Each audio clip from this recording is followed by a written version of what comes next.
Okay, so I wanted to do a quick video guide on how to do breeding with the Structures Plus or S Plus mod, mostly involving the use of mutators. So I'm not an expert on any of this, but I have a pretty good idea how everything works and the most effective routes for me. Now there may be some shortcuts or things that I haven't noticed, and I'll kind of go over the things that I don't know toward the end. But the first thing you need to know is about the mutators. Now, mutators are an S Plus exclusive thing that allows you to force mutations on dinos. You unlock them, I believe it's by doing Manticore, but usually your best bet to unlock them is just to do the Ragnarok boss, which is Dragon and Manticore, because Dragon on the island is just an absolute nightmare to go against, and doing it on hard on Ragnarok is really not that difficult. You just got to get 20 Rexes or so, and you can go in with just perfect tame, 150 Rexes and take it out. But as far as the mutators work, they have several functions. The main one is forcing a mutation. There are some other ones too, such as locking a dino in place as far as maturation or growth, or changing the sex of the dino, or there's a couple others too that I can't remember offhand. I can look at them. Yeah, there's mutation tools. Some of the other ones are swapping the gender, assigns a random gender to genderless dinos, and allows unbreedable dinos to breed and stops aging. Primarily, I'm just going to go over the mutation pulses as well as the gender swap, because that can be useful later on when you need to switch a female to a male or vice versa.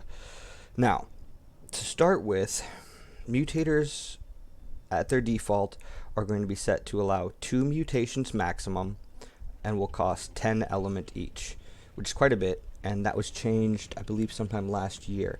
Now, on my server in particular, it has been reverted back to the old version, which is 10 mutators at once for 1 element each use. You can change it to, I believe, up to 100 mutators at a time, 100 mutations per dino, but honestly, by the time you turned on every mutator or whatever, it would not be worth doing, and the stats on that would be absolutely absurd, as you'll see as we go, and you see the finished product of what I've already bred and just finished mutating today. I've also had the range on the mutators extended quite a bit, because it's really small, honestly, and having them up here, I would not reach half the dinos that I do. So my current range is actually a lot longer than what it normally would be. It goes all the way out almost to my behemoth gates. Let's hide that again and shut this off. This is the basic setup that I have for them. You don't have to have anything like this, especially if you're playing on PvE, but this is just what I found helps me the most. So I have the mutators up top, so I can hit them whenever I need to do a breeding. And then you got your S Plus hatchery, which will automatically pick up any eggs that are laid. A tech trough, any trough works. The tech one's the best. And I also have automated ARC or AA mods on this particular server. So I have an AA egg incubator, which after the hatcheries cook them down to 1, the incubator will hatch them pretty much in this entire room. And then I've got a moss chops that I keep in here to eat up the bodies of all the babies that I'm going to be killing, and there are a lot. You can not have any of this if you really want. The walls help because sometimes you won't be able to claim a dino immediately. They'll start running if you have triplets or whatever, and you gotta chase them down. And this kind of keeps them from wandering off. Plus, with the moss chops, he's gonna run whenever you hatch a baby, so you just gotta have something to keep him locked in. For this example, I'm going to be using the Tech Rexes that I tamed and literally just finished them off yesterday, my breeding. So the first thing you're going to want to do, whatever it is you're breeding, is you're going to want to get a breeding pair, or clean dinos, what we call them. So you're going to look at taming a high level, I would say within 10 of max. I think one of mine was 150 and the other was 145. Now the base stats don't matter all that much, especially if you're doing like I am, where you have 10 mutations, per breeding session, because the amount of stats you're going to get off those breedings is going to far outshine the time it takes to, tame a whole bunch of really high stat basic tames, and then having to breed them together and make sure you get the stats in. That's just more time that you don't need to do. So I would just look for some that have decent stats. For example, these ones have, oh, these ones are all, this one's imprinted. Is this one imprinted? Yeah, but don't imprint. Like, you don't really want to imprint because it can kind of throw off in your head how you want to do it. I mean, you can if you want, but it's easier not to. But these had 10k health and something like 400 or something damage, so they weren't great by any means. 10k health is, I think, average. I can look with the super spyglass. Yeah, so they had yeah, they had decent points into damage and health. Now these weren't actually 150 because they were Tech Rexes. I think these were both 180 because Tech Rexes spawned higher, 180 and 175 or 176, something like that. But anyway, what you want to do is start breeding all your Rexes together. Many females, every time you get a female, as long as it is clean. Now, clean means 0 and 0 on either side. No mutations. If you get a mutation, kill it. It's worthless. You're just wasting points no matter what it goes into. So your end goal is going to be, once this thing stops freezing, your end goal is going to be to get a male and a female with the exact same levels and the exact same stats. These are both 270, and they both have the exact same stats across the board. A lot of times you'll get that with a pair of twins. You'll get a male and a female twin. If they're both clean, that's perfect. You got your starting breeding pair. And then the next thing you're going to want to do is start breeding those together and get as many females as you can. Like, if you'll notice here, I just have a whole pile of female breeders, all labeled, all the same level, same exact stats, everything about them. Tall grass is annoying. Everything about them is the same. Then once you have, several groups of breeders, you can get, if you get any males, I would say keep 2 to 4 of them. Now, keep 2 if you're only going to be going for 2 main stats. Like, if you're only going to be breeding for HP and damage, keep 2 males. If you're going to be going for 4 stats to get the full 20/20 mutations, get 4 breeders. It's easy. 4 males. It's easy to get them. Just set them aside, let them grow up. And then once that's done, you're basically going to take your male, run him on over, hop on up, bring him in here, and use the hitching posts because these are the best things that ever happened for breeding. Bring him over, out, and then hitch him on. And once he's hitched, you're good to go. You set them all to wander, set him to wander, and start breeding. Now, you don't need this many females. This just happens to be the leftover that I had. Usually I have about 6 per group. But the more females you have, the faster this is going to go because you're going to have more potential eggs. And then once you've done that, then you start hatching. You're going to get them all together. So you got the male there.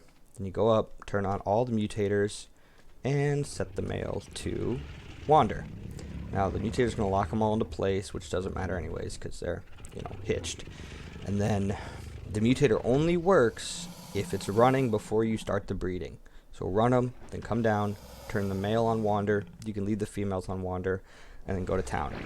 And once it's done, all the eggs will get picked up by the hatchery. You can set the male back to not wandering anymore because you don't want them to keep giving you babies that aren't going to mutate. And you'll get a mutation. Now, this one in particular is already fully stacked at 10 mutations for stamina. So it has 10k stamina, as you can see. That's a lot more than the 2k that they start with. So once you get a single mutation, you're going to want to look and see what it's at and keep track of what the base stats were. A lot of people do this with Arc Smart Breeding, which is a program you can get online, or just like a database.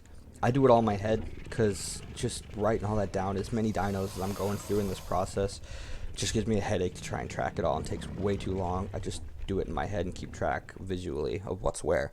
And I label all of mine the same.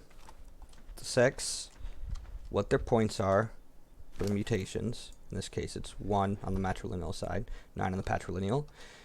And the stat that I'm breeding into. So this one is 10k stamina. Now, this is where it gets a little complicated sometimes. You want to have different groups. You don't want to breed different stats in with each other right away. So like, for whatever reason, I'm not sure why this is, I'm not sure how to fix it. If I were to be doing, say, stamina and HP, I would get, say, 2 mutations to stamina, 1 into HP, and then for some reason after that, it doesn't like to mutate anymore. It'll just drop it back down to its base level as though it didn't provide any mutations at all, which is just strange. And in this case, when you're doing all these mutations with the mutator set to 10, that means you're basically getting 10 stats, 10 points into each stat every time you use it. So that's huge, and that will make it go up 20 levels. So like this one is up to 470, level 470 at birth from 270, because it has 20 points into stamina, just like that. And then, so you want to do them individually. Stamina, in this case I went stamina, weight, HP, and damage. So I had 4 groups of females, four groups of a single male. Breed them all together, get all your stats. And then over here I also have some of my next setup. So this is what happens when you have a Rex with HP and damage together. It has 10 points in HP, 10 points in damage. Now I only go up to 10, and I'll explain why later, and I may not be 100% on this, but I'll touch on it when we get to the final product. So basically what you're going to want to do is, once you have 10 mutations, this is going to take a while, but once you have 10 mutations or whatever, this one is your damage. You can see just how insane that damage is just off the mutations. So this has 10 points into damage. It's a female. This one has 10 points into HP, 10 mutations into HP, and it's a male. Now you want to breed these together. You breed those two together. That's what's going to give you your 10, 10 HP and damage, which is now level 670. Once that's done, you also want to do it for whatever stat you're also going to use. Now if you're only doing HP and damage, it's going to go faster. That's all you got to do. But I also did stamina and weight. So bred those two together, and then just keep doing that until you get an egg that comes out, 10 and 10. With no additional mutations. So if this one were to come out, because you're not using the mutator for this, you're just straight up breeding them. You stop using the mutator after you get 10 points into each side, and you just breed them normally. And then if you have one come out 672, kill it. That means it's got another mutation somewhere, and it's going to screw up adding your extra, stats on your extra side. So if that one came out 672 over there, I would have killed it immediately. And then once you've got them all together, you're going to breed them together for the sole purpose of getting 10-10. And then once you have 10-10, let me run back over here, forgot about that. Once you have 10-10, you want to get them onto one side if you're getting all 4 mutations. So you breed the 10-10, which is a male. Now if it's a female, you can use, mine's out here, the mutator. I got a couple sitting out here waiting. You can use the mutator to do a gender swap. That will change the female into a male. Now you can only gender swap once every 12 hours, I think, but it is permanent. So you don't want to do that by accident. Like, make sure it's far away from your, breeding pen. Otherwise you're going to turn all these females into males, and you have to wait 12 hours to turn them back into females. And it's just annoying. I've done that before. So once you have the 10-10, have it breed with all these females, and it's going to come out, hopefully, you got to make sure you track, that it got the stats it needed. It's going to come out as this, 20 and 0. You're going to have 20 stats on one side. In this case, 20 matrilineal, 0 patrilineal. You might also get O20s. Like these ones are O20s because it came from the father. Those other ones came from this group that I'm breeding right here, so they came from the mother. The one over there kicked out this one, which is O20. And that's fine. That's not going to make a difference because you're breeding it with a male that has also got the 20 points into stamina and weight. So now you're breeding the 20 points into stamina and weight with the 20 points into HP and damage. Now the purpose of this is to get all the mutations on at once. And that's where it gets kind of tricky, because you're going to be killing a lot of dinos in the process of this, because each mutation is registered separately. Every time a baby is born, RNG kicks in, and it tracks whether or not you have a mutation from the parent or the mother or the father. So it's going to look and see, okay, this HP mutation, does it go in? Yes. Damage mutation, does it go in? No. Okay, that one's worthless, got to kill it. You know, same thing with the stamina and weight. You might not get all the mutations. You know, it's a matter of sometimes that's not going to happen. The same goes when you mutate. When you mutate, you may not get the stats that the parents had, in which case you got to kill them. So it comes down to, it can take some time. I think for this whole batch of Rexes that I did, it took me 2 weeks, give or take, from the time that I had my breeding pair. Because you have to get the stats to roll over, and then you have to get a mutation into what you want. So if you're mutating an egg for HP, and it gets stamina, gotta kill it, and just hope for HP on the next one. And that's why the more female breeders you have, the faster it's gonna go. And then once it's all done, you can kill them all off. But, back to this. Get out of the way, pterodons. So, once you get to here, you breed them both together. Notice I have a whole bunch of females again, all HP and damage. And one male, because you want to get them stacked on different sides. One from the man's side, and one from the woman's. That's basically how it's going to run down. And then once everything's done, this is the last step, really. Once everything's done, you're looking at something like this. This is the finished product. Level 1070. Stats are, and this is with imprint, so it's a bit higher than what it would be, but stats on this one are 65k HP, 10k stamina, 3.3k weight, and 1870 damage. Now, without the imprint, it came out to be, I believe, 54. I can look one of these real quick. Yeah, without imprint, it came to 54 HP, 54k HP, and 1500 damage, which is just absurd. And that's with no levels, no imprint, that's just base stats. And as far as a leveled one goes, I took this one out that also was born today, ran it down, just killed some beavers and stuff with it, and put some levels into it. And now it's up to just shy of 200k, over 200k HP. Now, these aren't doctored anyways, these weren't admin spawned in, these were just bred to Mutator. So if you do this right, it will absolutely give you some just disgustingly overpowered dinos that nothing can touch, depending on the Mutator settings. Now, there are some complications to that. Let me run back to this one that was just born. I don't know if this has been changed, but there are a couple caps that are involved when it comes to breeding. On official, you cannot get past level 450 either by levels or breeding unless that has been changed. I haven't played on official in a while because I just got sick of it. But anything that goes past 450 is automatically deleted. Now, unless this is also changed, you cannot go past 255 in any given stat, but as far as I know, that only applies to the breeding stats. That is why I go 10 HP, 10 damage, 10 weight, 10 stamina. Because if you'll look, it has 241 points in the stamina using the spyglass here. 229 into weight, 244 total points into damage, and 243 into HP. If I went much higher than that, say in one or two more mutations, it's going to be over that 255, and it will not get any stats. It will just default back to base level. It will refuse to give you the stats. Now, as far as I can tell, that does not apply to added stats. The reason being, if you look here, I've just pumped HP into this one just for fun. It has 243 points into HP from the breeding, and I added 39 points myself. Those 39, as far as this thing can tell, I believe, is judged separately than its base stats. So you're not going over 255 technically, so you won't roll back and lose all those points in HP. Now, I don't know if there's a specific setting that allows that, or if it's default, but I haven't had it happen aside from trying to breed past 10 or so mutations.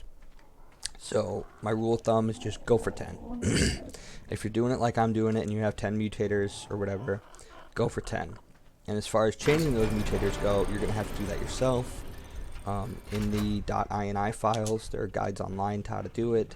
You can also change the mutator range so that it'll actually reach all this shit instead of just like the close stuff. So you have to do it yourself if you're playing single player, or have to check with whatever your server admin is if they're willing to do it. If you're playing on an official server, which obviously would be if you're using these. You have to check with them, see what it is. But even if it is only 2 mutators, it's still very effective, and I would say probably worth it if you're able to get a lot of element, because you're going to be burning through element doing this. I've killed so many babies, it's just insane. I'm also breeding pterodons right now, so there's a bunch of those. But yeah, that's basically what my tribe level looks like. And those are just from breeding. Just a bunch of dead baby Rexes mostly. And that's basically the gist of it. Let me think if there's anything else I forget. But it basically comes down to use the mutator for every group, 1 stat at a time. You know, whichever you're doing. Let's just assume you're doing 2, HP and damage. 2 groups of females with 1 male in each. Each time that male mutates, or each time you get a mutation, turn that mutation into a male, or if it is a male, let it grow up, walk it over, replace your old one. Like say you've got 1 mutation into stamina and then you get another one, take out the old one, kill it, set it aside, and then kill it after, and then put the new one in with all the females, and then just keep doing that. And then eventually you'll get to the point where you have 10 on each one, and then it gets complicated because you have to get them all on one side, which is actually pretty simple. Just breed them together. Swap the gender on whichever one you need. Breed each point together. Then you'll end up with 20 on one side. And if you're going for all 4 mutations, you get 20 on the other side. And as long as you don't try and stack them on top of each other or do them at the same time, because you have to do each stat individually, unless there's some secret trick to that I don't know. But every time I've done it, it hasn't worked. So that is basically the gist of how you do it. You're gonna have to play with it. I'm sure that my little guide here, my little rundown of it isn't exactly the most clear, but you'll have to play with it. It's gonna take some trial and error. It took me forever to figure some of this shit out, like to do just 1 stat at one time, or how to roll them over onto one side to get all 4 stats. But in the end, if you do it correctly and only breed with the mutators and keep at it, you should be able to end up with 20 out of 20, 20 out of 20, all stats applied, nothing wasted. Basically a perfect tame. Like, this thing could kill just about anything. I believe it does somewhere in the vicinity of 1,500 damage each bite, or 1,200 at base stats when it's born. So yeah, that's basically the gist of it. If there are any questions, I could probably answer them in the comment section, since I am uploading this to YouTube real quick to give it to some friends that I have. So yeah, that's basically it.